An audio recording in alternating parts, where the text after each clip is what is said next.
Hey guys, it's Matt72Skill, and this is Matt and Sunny again, bringing you another survival on Resistance.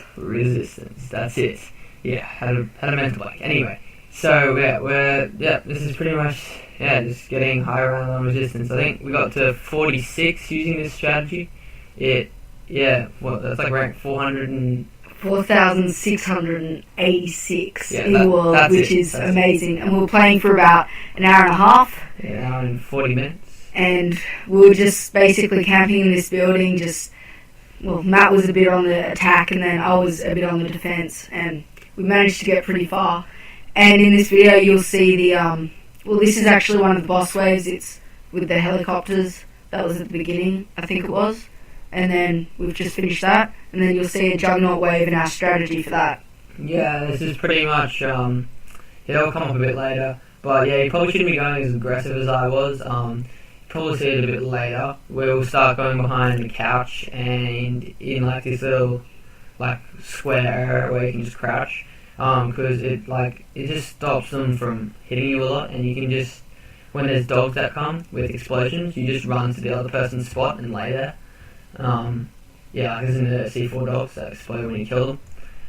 So I was putting C4 outside, but you don't need to have C4 and Claymore after a bit, because it starts to get a bit. You need to start conserving money for the jug rounds, because you're using up like all your ammo on one jug round. So I'm into the setup a bit. So you might see me later on just placing a few Claymores. That's a really good setup if you see it. You basically go into a zigzag motion so that it doesn't trigger off the other ones, and you can actually have them fairly close to each other. And this is actually for the two-player strategy. So we've got me in the kitchen sort of area and Matt behind the couch. And so that seemed to work the whole way. And the whole way out, my gun was an AK-47 red dot with an ACR red dot. And so that was my setup. I actually think it's pretty much the same thing. You gotta use your kill streaks wisely. Like, I started pulling out riot squads. I don't think it's in the video, but a bit later on, started pulling some riot squads out just on Juggernaut rounds, because they don't necessarily kill the Juggernauts, but they do a lot of damage to Juggernauts and the other guys that spawn. Because if you can kill the guys that spawn, it makes it a lot easier. And also another thing to look out for with Juggernaut rounds is the Juggernaut starts sprinting when it's nearly dead. It's just, you can not necessarily go more aggressive on it, but you know that it's not going to be as much of a problem as a fresh Juggernaut. Just like a really big tip is just to never be afraid of using flashbangs. They are probably the most useful thing that you can get out of the equipment armory, along with self-revive, seeing as whenever someone goes down and they don't have self-revive, or they're going to die from using self-revive, you just throw a flashbang and then you can revive them back up. And also, if you're doing Juggernaut loop, we just basically run away doing huge loop with Juggernauts, as you can see here, and you actually end up flashing them on the way so that you just don't actually get hit by them, so it's sort of a distraction. You gotta make sure you've got them. If you're out of them, you gotta at least have like one, because if the other person goes down, I think I did it a few times where I managed to get something up within like there was one time where it was 0 seconds until he died, so it was in the last second.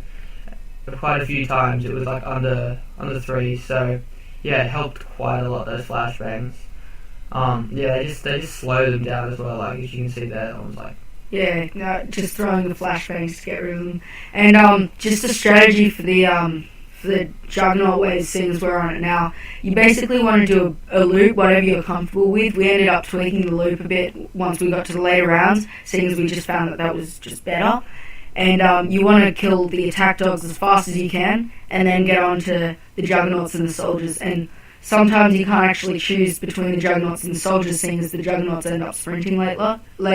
So that's just something to be aware of. When you're moving, just try and stay. You got to try and make your loop big. And what we were doing was on corners and on like the bridges where you're looking down.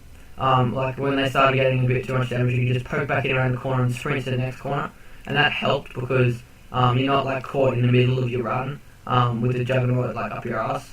Yeah, and just make note of where we're actually shooting them. We found that these were actually the best spots to take care of them, and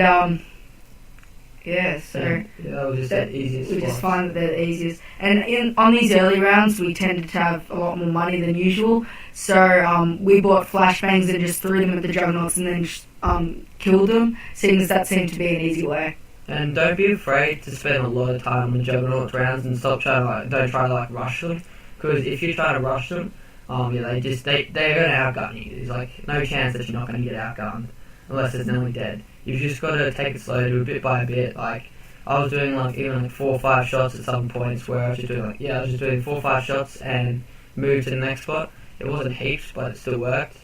Then you can also it's up to you really if you want to keep your money at the start, but you're going to need it later on. It is going to run out quick. It's really up to you what you want to do with that, but if you are going to spend it, use C4 and Claymores and just put a ton on the same spot, and then if their C4s, just detonate them when they're pretty much right on top of them. And you can also go around the corner and pay attention to your map to see where they are. That also helps, because then you're not taking any bullet damage.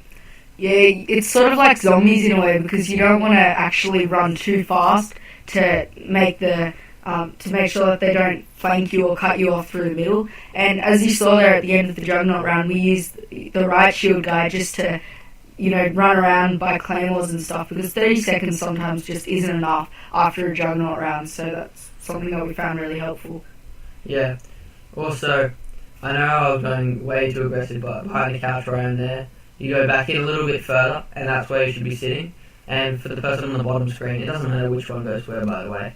It's just probably the spot that gets more heavily impaled is where the person on the bottom screen is. That's where you need to be those crouching around that area. Or you can also do prone work, that works too.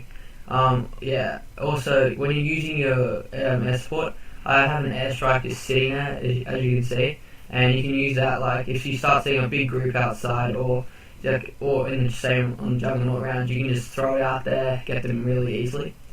Also, another thing to be aware of when you start the Juggernaut round is just run straight away. You got to start your loop straight away. You want to get them all behind you, coming after you, instead of having them all all over the place. And another thing with the helis is just don't try and take too much damage, because I went down a bit later on. It just started damaging me really quickly.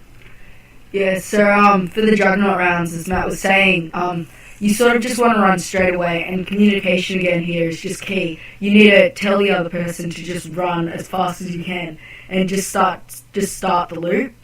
And also with the and here's my Claymore placement, I think it was. No. Well, as you saw earlier, then it sort of just zigzags up the ramp, and that seems to get them every single time. And there's just no use in using them anyway later on, because in the later rounds they just don't even die from a Claymore. Yeah, it does no damage to them whatsoever. Also don't put that Claymore, I just put it there. We found that out later. Well, we kind of found it out then as well, but it kept downing Sunny whenever the person came in and killed them. Also when you're sitting there, watch the corners. You might not notice they're coming from where they are, but you can sometimes just see little black outlines of people, and they're just sitting there head glitching around the corner. Just try and aim for the head as well. Yeah, so thanks guys for watching. We just want to just hit the like button or the favorite button or type comment of what you want to see. We're going to be subscribe. Rate and subscribe. We're going to be putting up some Minecraft videos soon, and we'll probably be doing some sort of cave survival, so we just stay alive as long as we can in the caves. And that seems to be the fun part about Minecraft. And hopefully Matt will play a bit too, so that'll be pretty funny to watch. If you got any ideas for any type of videos, just let us know, and we'll see what we can do about it. And this is just the rest of the thing. We've pretty much gone through everything. So yeah. And with the helicopters, just a quick tip: you can just duck away when they're shooting, and then go outside as soon as they stop shooting, and they'll stop shooting for about 10 seconds or so. Yeah. So just watch the end. We'll just leave the rest of the video on, and enjoy. If you want to rate, comment, and subscribe. Thanks.